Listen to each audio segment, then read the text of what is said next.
Hi friends! Thanks for tuning in.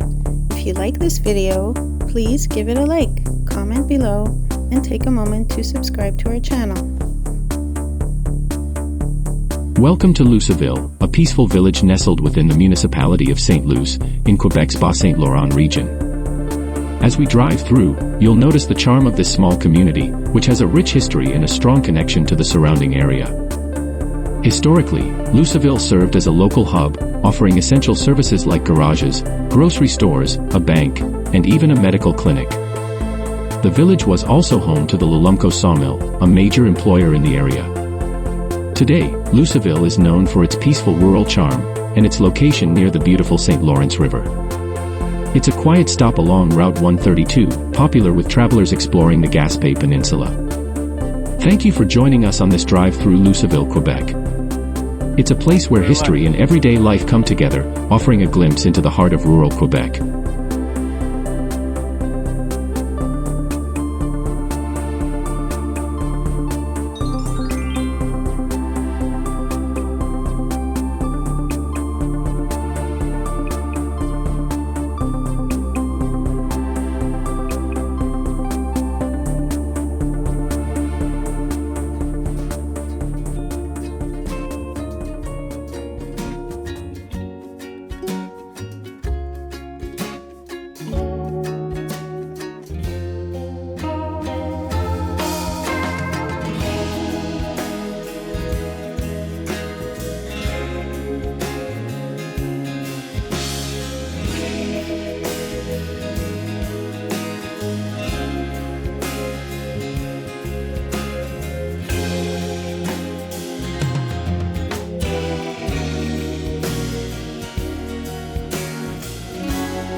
Thanks for watching!